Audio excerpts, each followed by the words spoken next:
Assalamualaikum warahmatullahi wabarakatuh. Di video kali ini saya akan berbagi cara membuat tape singkong. Jujur saja ini yang membuat sebenarnya adalah suami saya, bukan saya sendiri, karena saya sendiri belum tahu cara membuatnya. Dan pernah mencoba sekali, hasilnya gagal ya. Jadi ini adalah buatan suami saya. Dan menurut saya setiap kali suami saya yang buat rasanya kok beda ya, pasti berhasil. Nah ini dia untuk hasilnya, empuk banget dan manis banget tanpa diberi gula sedikit pun. Dan untuk kuahnya itu enak banget. Tapi ini kuahnya udah kering ya, udah diminum duluan. Nah yang mau tahu cara pembuatannya pastikan nonton video ini sampai habis.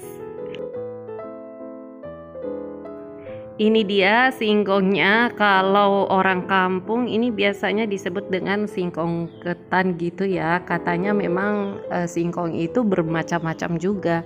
Tapi saya kurang mengerti mengenai singkong ini. Ini juga adalah singkong kiriman dari mama saya. Nah, untuk banyak singkongnya bisa disesuaikan dengan stok yang ada, tapi di sini saya menggunakan singkong ini sekitar 3 kilograman. Dan pilih bagian singkong yang betul-betul bagus, bagiannya, permukaannya, kemudian dikupas lalu kemudian dipotong-potong. Untuk cara pemotongannya juga jangan terlalu pendek atau terlalu panjang, kurang lebih sama seperti di video ini. Selanjutnya dicuci sampai bersih sebelum direbus. Ini direbus, cara penggunaan airnya seperti ini ya. Jadi singkongnya itu sampai tenggelam. Dan untuk durasi ngukusnya ini kurang lebih sekitar 20 menit sudah mateng seperti ini. Lihat ini singkongnya kayak mekar-mekar gitu ya. Ini memang empuk banget untuk jenis singkong yang satu ini.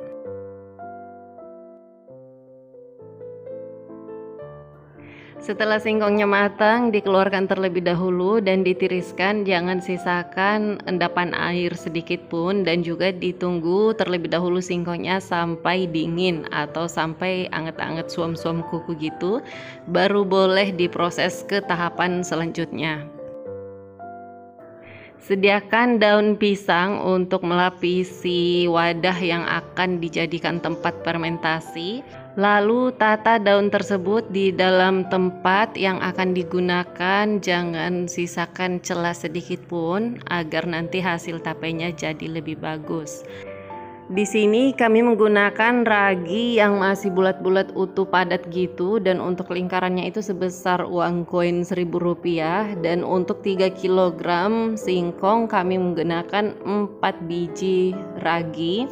Dan sebelum digunakan ini raginya harus dihaluskan terlebih dahulu. Cara sederhana untuk menghaluskan ya seperti di video ini ya. Biasanya kami ulek-ulek selagi masih di dalam plastik. Selanjutnya cara untuk meneburinya agar semuanya bisa tercampur dengan rata. Berikan secara perlahan atau bertahap dan gunakan saringan seperti ini.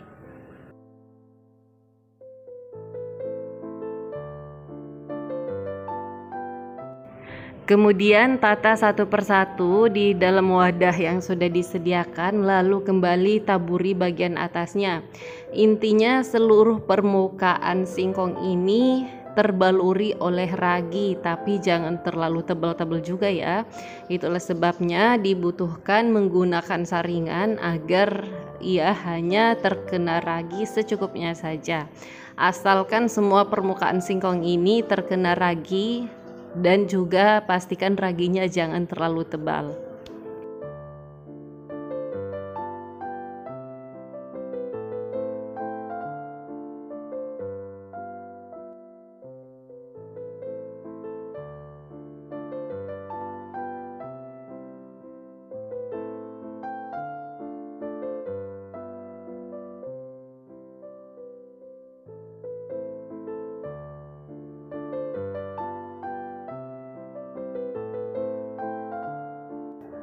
Proses penataan singkong ke dalam wadah ini juga perlu ketelatenan karena ini bisa mempengaruhi hasil tapenya nanti, bisa berhasil atau tidak.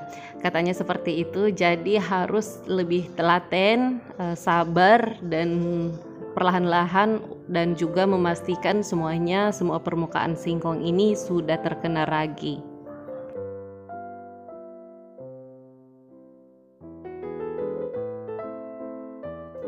Untuk videonya ini sengaja tidak ada yang saya potong ya, hanya saya percepat saja agar bisa terlihat step by stepnya. Jadi untuk cara penataannya memang harus betul-betul telaten, ditata satu persatu, kemudian ditaburi lagi ragi bagian atasnya, setelah itu ditata lagi dan ditaburi ragi lagi. Nah, untuk tingkat ketebalannya seperti ini ya, tingkat ketebalan raginya jangan terlalu tebal juga dan jangan terlalu tipis juga.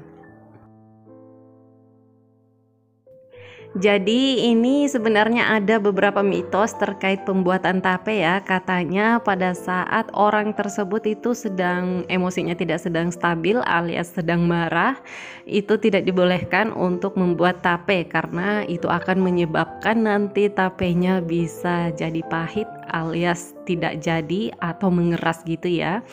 Kemudian bagi yang perempuan katanya tidak boleh membuat ragi pada saat sedang halangan karena itu juga bisa menyebabkan tapenya tidak jadi.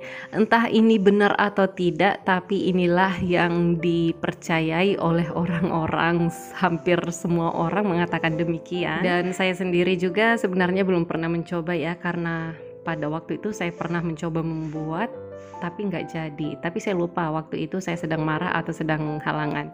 Setelah semua singkong dan ragi sudah selesai ditata dengan sebaik mungkin, kemudian tutup menggunakan daun bagian atasnya terlebih dahulu, lalu kemudian tutup rapat wadahnya, jangan sampai ada udara yang keluar, dan diamkan selama 3 hari.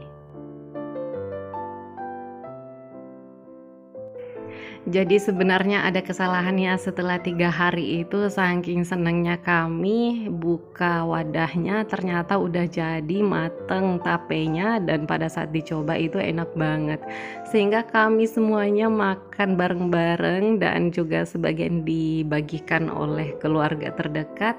Akhirnya lupa videoin pada saat proses awal pembukaan tempatnya. Nah, ini sudah dipindahkan ke beberapa tempat untuk tapenya dan sebagian lagi sudah dimakan, sebagiannya lagi sudah dibagikan. Iya, karena 3 hari kemudian buat video berikutnya lagi jadinya lupa untuk videoin pas pertama kali buka. Tapi ini untuk tapenya manis banget ya dan empuk banget. Ini tidak diberi gula sama sekali, dan untuk airnya itu ada banyak banget airnya itu manis, tapi sudah diminum sama suami saya.